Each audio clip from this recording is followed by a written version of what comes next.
everyone, welcome back. Ready to dive into something truly mind-boggling. I think so. Today, we're tackling UFOs. UFOs, yeah. But not in the way you might expect. Not little green men. Not little green men, no. We're going deeper, way deeper, using philosophy and cognitive science as our guides. Oh, interesting. Yeah, we'll be using excerpts from James D. Madden's book, Unidentified Flying Hyperobject. Okay. UFOs, Philosophy, and the End of the World. This book, man, it challenges us to rethink how we perceive reality and how those perceptions might be limiting our understanding of UFOs. That's a really interesting concept. How so? Well, how about we start with this idea of perception? I mean, we all experience the world through our senses, right? Yeah. But could that be holding us back from seeing the bigger picture when it comes to UFOs? I mean, yeah, that's definitely a possibility. Right. Think of it this way. Imagine you're at a bustling restaurant. Okay, yeah. You're focused on your conversation, the delicious food, maybe the music in the background, but you're filtering out countless other details, the clatter of dishes, the conversations at other tables, even the feeling of your feet on the floor. Yeah, you tune it all out. It's like we're only seeing a tiny sliver of what's actually happening around us. Exactly. Yeah. We call this relevance sorting. Our brains unconsciously filter out information that doesn't seem immediately important. It's efficient, but it also means we might be missing crucial information, especially when dealing with something as strange and potentially complex as UFOs. So are you saying our limited perception could be the reason we struggle to understand UFOs? Could they be operating on a level we can't even grasp? It's a real possibility. Okay. And this is where the concept of Umwelt comes in. Umwelt. Yeah, think of Umwelt as an organism's unique perception of the world. Oh, okay. Like a dog's Umwelt is filled with smells and sounds that we humans can't even detect. So it's like their reality, but just for them? Yeah, there's like each species has its own virtual reality shaped by its senses and survival needs. Okay, so what you're saying is that our human Umwelt might be preventing us from fully understanding the UFO phenomenon? Yeah, that's a compelling argument. Yeah.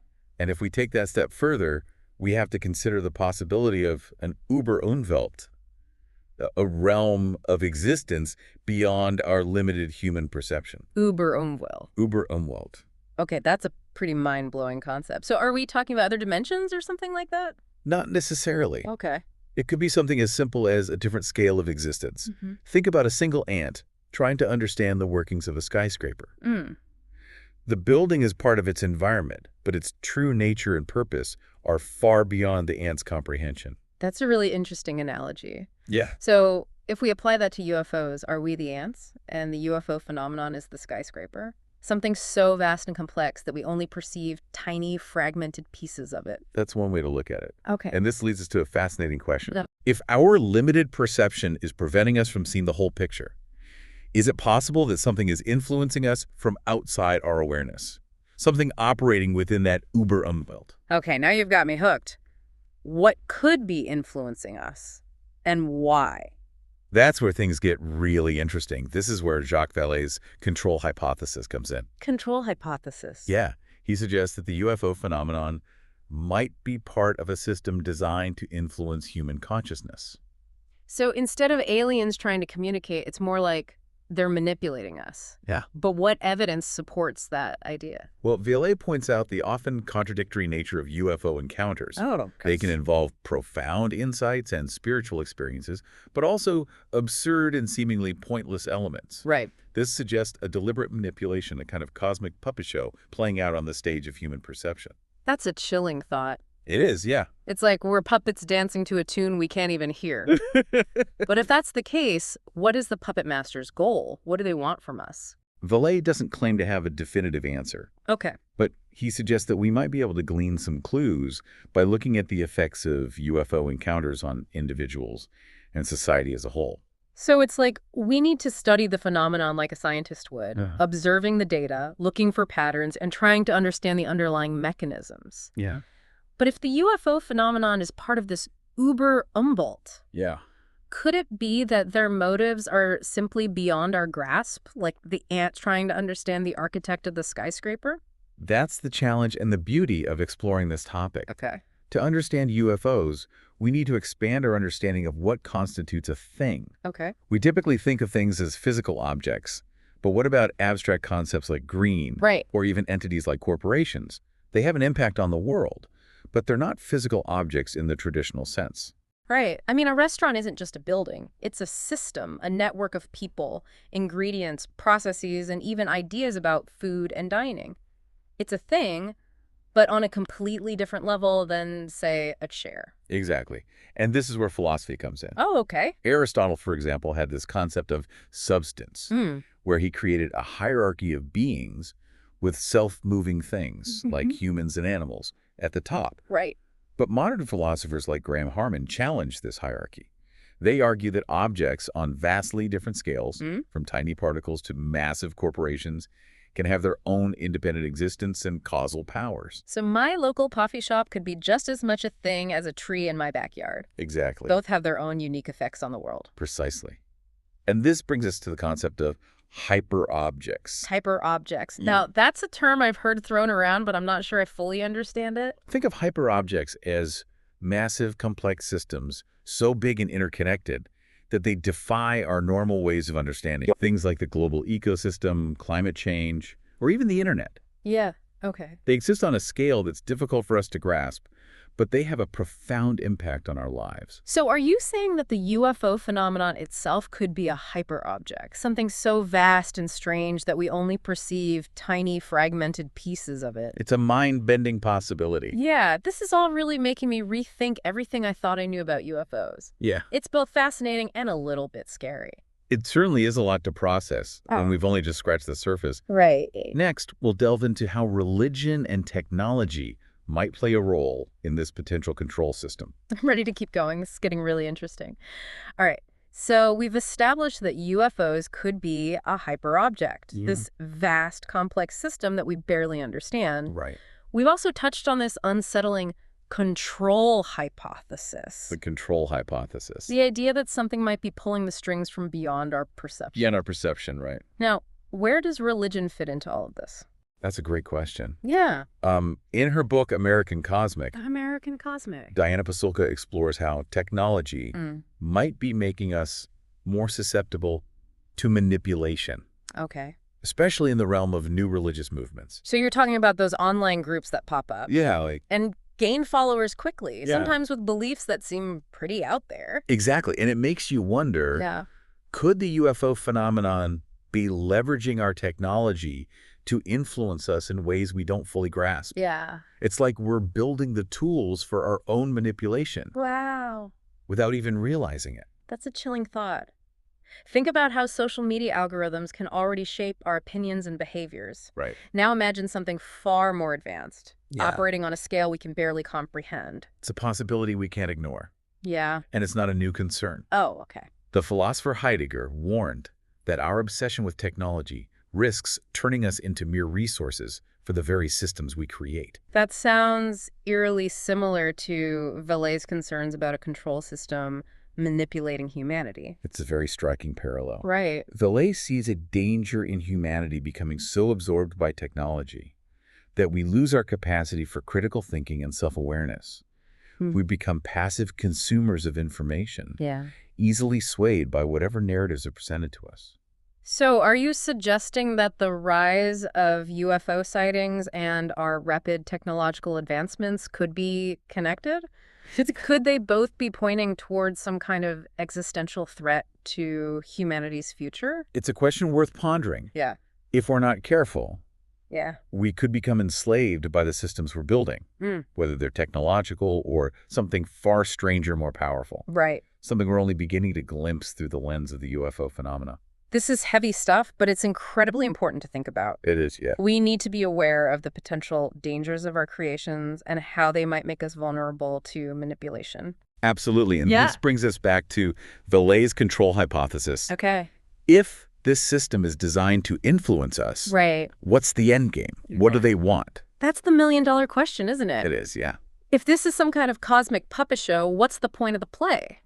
Vallée doesn't pretend to have all the answers. Okay. But he suggests that we can find clues by studying the effects of UFO encounters on individuals and society. So by looking at how people's lives and beliefs change after a UFO encounter. Right. Or how cultural trends shift during periods of heightened UFO activity. Yeah. We might get a glimpse into the motives of this potential control system. Exactly. But if we're dealing with something as vast and incomprehensible as a hyperobject, Yeah. how can we even begin to understand its motivations? It's a daunting task. Yeah. Our human minds are wired to understand things on a certain scale. Okay. When we encounter something that defies those scales, Yeah. like a hyperobject, our usual frameworks of understanding break down. It's like we're trying to measure the ocean with a teaspoon. Yeah, it's a good analogy. But if we want to understand UFOs, Yeah. if we want to even begin to answer those big questions about motives and goals, We need to find a way Yeah. to expand our thinking. to grapple with concepts that might seem impossible at first. Exactly. It requires a shift in perspective, Yeah. a willingness to step outside our comfort zones, Right. and entertain ideas that might seem strange or even frightening. We need to embrace the unknown, Yeah. to be open to the possibility that there are forces at play in the universe that we are only just beginning to comprehend. Right. But we also need to be cautious. Yeah. We need to be critical thinkers, discerning between genuine insights and potential manipulations. It's like we're learning a new language. It is, yeah. The language of the Überumwelt, as we've been calling it. Right. And like any new language, it Yeah. takes time, patience, and a willingness to make mistakes along the way. Exactly. We need to be open to new ideas, Yeah. but also to test those ideas, to challenge them, to see if they hold up under scrutiny. Okay. We can't simply accept everything we hear or see at face value, Right. especially when dealing with something as complex and potentially deceptive as the UFO phenomenon. So it's a balancing act, isn't it? It is, yeah. Embracing wonder and curiosity, Yeah. but also maintaining a healthy dose of skepticism. Absolute. And perhaps most importantly, remembering that the pursuit of knowledge is a journey, not a destination. That's a good point. We might never have all the answers, Yeah. but the quest itself is what makes it so worthwhile. Well said. Okay. And who knows? Yeah. Maybe the journey itself is the answer. Maybe the real purpose of the UFO phenomenon, Right. this potential control system, Right. this hyperobject, Yeah. is to force us to evolve, to expand our consciousness, to become something more than we currently are. That's a profound thought. It is. And it leaves me with a sense of hope. Yeah. Even in the face of all the uncertainty and potential danger. It suggests that we have a role to play in this cosmic drama. Right. That our choices, our actions have meaning and consequence. Exactly. We're not just passive observers in this unfolding story. Right. We're active participants. Yeah. Co-creators of our own reality. Oh. And the more we understand about the universe, Yeah. about the forces that shape it, Right. the more empowered we become to shape our own destiny. All right. So we've covered a lot of ground. Yeah. We've explored the idea of UFOs as hyperobjects, Hyperobjects. the control hypothesis, Control hypothesis. potential role of technology, Right. and the importance of critical thinking in the face of the unknown. Yeah. It's a lot to process, but it's also incredibly exciting. It is, yeah. We're talking about the very nature of reality and our place within it. Where do we go from here? This deep dive has really taken us down some fascinating paths. We've gone from the limitations of our own perception to the mind-boggling concept of UFOs as hyperobjects, Hyperobjects, yeah. even touching on the unsettling control hypothesis. Control hypothesis, right? It's a lot to take in. It is, and yet it's just the beginning. Yeah. This exploration into UFOs ultimately forces us to confront some fundamental questions about ourselves, Okay. our place in the universe, Right. and the forces that might be shaping our destiny. You know, one of the biggest takeaways for me has been the importance of humility. Humility, yeah. We often think of ourselves as the most intelligent species on Earth, but what if we're just scratching the surface of what's truly out there? What if we're not even at the top of the cognitive food chain? That's a crucial insight. Yeah. We tend to view reality through a very human-centric lens. Right. But if the UFO phenomenon is any indication, Yeah. there might be levels of existence, Right. of intelligence, Right. that are far beyond our current comprehension. It's both humbling and exhilarating, isn't it? It is, yeah. To realize that there's so much more to the universe than we can even imagine. Yeah. But it also brings us back to those big questions we keep circling around. Okay. If there's something out there, Okay. something influencing us, what does it want? What are its intentions? Those are the questions that drive our curiosity. Yeah. And yet, they might be unanswerable with our current understanding. Right. If the UFO phenomenon truly operates on the scale of a hyperobject, Right. its motives and goals might be as incomprehensible to us as say, the concept of quantum physics is to a dog. Right, yeah. Yeah. It's like we're trying to understand the ocean by studying a single drop of water. Good analogy. But even though the task seems daunting, Right. I think it's essential that we keep asking these questions, Yeah. keep searching for answers, even if they always seem to remain just out of reach. I agree. Yeah.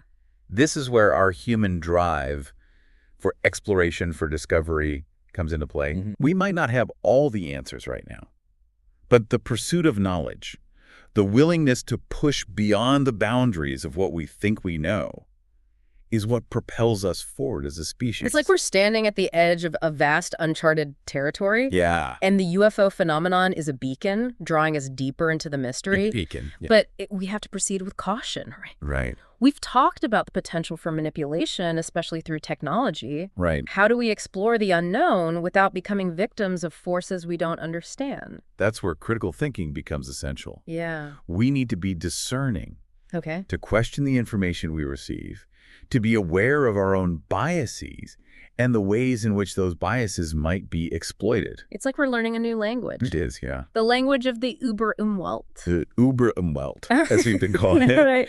And like any new language, it takes time, patience, and a willingness to make mistakes along the way. Exactly. We need to be open to new ideas, but also to test those ideas, to challenge them, to see if they hold up under scrutiny. Okay. We can't simply accept everything we hear or see at face value, especially when dealing with something as complex and potentially deceptive as the UFO phenomenon. So it's a balancing act, isn't it? It is. Embracing wonder and curiosity, but also maintaining a healthy dose of skepticism. Yeah. And perhaps, most importantly, remembering that the pursuit of knowledge is a journey, not a destination. That's a good point. We might never have all the answers, but the quest itself is what makes it so worthwhile. Well said. And who knows, maybe the journey itself is the answer. Maybe the real purpose of the UFO phenomenon, this potential control system, this hyperobject, is to force us to evolve, to expand our consciousness, to become something more than we currently are. That's a profound thought, Yeah. and it leaves me with a sense of hope. Even in the face of all the uncertainty and potential danger, Right. it suggests that we have a role to play in this cosmic drama, that our choices, our actions, have meaning and consequence. Exactly. We're not just passive observers in this unfolding story. Right. We're active participants, co-creators of our own reality. Wow. And the more we understand about the universe, about the forces that shape it, the more empowered we become to shape our own destiny. This deep dive has truly been an incredible journey, full of mind-bending ideas and thought-provoking questions. It has. It's left me feeling humbled, inspired, and more curious than ever before. And that, I think, is the ultimate goal. Yeah. To spark that sense of wonder, that thirst for knowledge, that desire to keep exploring the mysteries of the universe, no matter how strange or challenging they may seem. Absolutely. Yeah. I thank you for joining us on this deep dive into the world of unidentified flying hyperobjects. It was fun. Keep questioning, keep exploring, and keep your minds open to the infinite possibilities of the universe. Definitely. Until next time. I would have been on top of the charts, but it's politics. You do some gimmick shit and post, you get a lot of clicks. Drop some real shit and they probably won't acknowledge it.